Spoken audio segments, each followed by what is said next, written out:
Depuis l'apparition du premier cas, le 2 mars dernier, le gouvernement a mis en place un plan de contingentement en cours pour endiguer la progression de la maladie.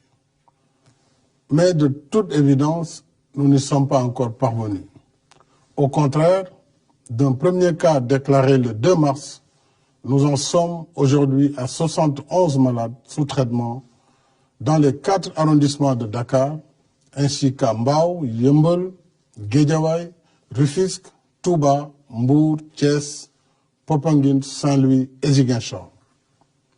1561 personnes en contact avec la maladie sont présentement suivies et seront désormais confinées dans des réceptifs hôteliers par le ministère de la Santé et de l'Action sociale. L'épidémie qui était confinée à un seul foyer s'est étendue à d'autres localités du pays. C'est dire que le virus gagne du terrain. J'ajoute qu'à ce jour, il n'y a ni vaccin, ni médicaments homologués contre le Covid-19. Ce soir, mes chers compatriotes, et je vous le dis avec solennité, l'heure est grave. La vitesse de progression de la maladie nous impose de relever le niveau de la riposte. À défaut, nous courons un sérieux risque de calamité publique. En conséquence, en vertu de l'article 69 de la Constitution et de la loi 69-29 du 29 avril 1969, à compter de ce soir à minuit, je déclare l'état d'urgence sur l'ensemble du territoire national. Le gouvernement, les autorités administratives et l'ensemble des services de l'État concernés prendront toutes les dispositions nécessaires à l'application sans délai du décret sur l'état d'urgence. J'ordonne les forces de défense et de sécurité de se tenir prêtes en vue de l'exécution immédiate et stricte des mesures édictées sur l'étendue du territoire national. Conformément à la loi sur l'état d'urgence, ces mesures donneront en particulier aux autorités administratives compétentes le pouvoir de réglementer ou d'interdire la circulation des personnes, des véhicules ou des biens dans certains lieux et à certaines heures. D'interdire à titre général ou particulier tout cortège, défilé, rassemblement et manifestation sur la voie publique. D'ordonner la fermeture provisoire des lieux publics et lieux de réunion.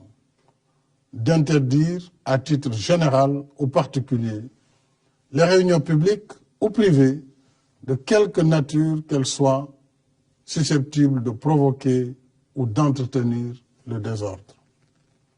Ces mesures non exhaustives pourraient évoluer en fonction des circonstances. Elles sont assorties d'un couvre-feu sur l'étendue du territoire national de 20 h à 6 h. Une limitation et au besoin une interdiction sera imposée au transport de voyageurs de région à région. Le ministre en charge des Transports, en rapport avec les ministres de l'Intérieur et des Forces armées, prendra les dispositions nécessaires à l'application de cette mesure, y compris en milieu urbain. Conformément à l'article 77 de la Constitution, je saisirai l'Assemblée nationale d'un projet de loi habilitant le président de la République à prendre pour une durée de 3 mois des mesures relevant du domaine de la loi afin de faire face aux impératifs d'ordre budgétaire, économique, social, sanitaire et sécuritaire de la lutte contre le Covid-19. Dans ce cadre, j'ai déjà entamé les consultations avec les institutions de la République. Je les poursuivrai demain avec l'opposition parlementaire.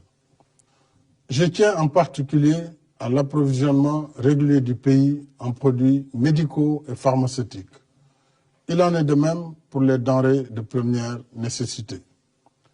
Le gouvernement mettra en œuvre des mesures de lutte contre toute hausse indue des prix. Je suis également soucieux des effets de la crise sur l'économie nationale. Pour en atténuer l'impact, j'ai créé un fonds de riposte et de solidarité contre les effets du Covid-19, Force Covid-19, qui sera doté de 1 000 milliards de francs CFA.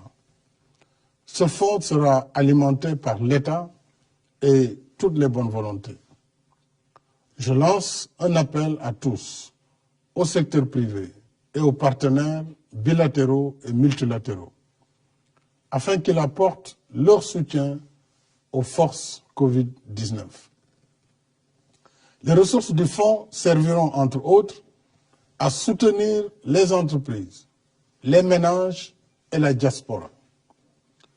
Une enveloppe de 50 milliards sera consacrée à l'achat de vivres pour l'aide alimentaire d'urgence. Des mesures fiscales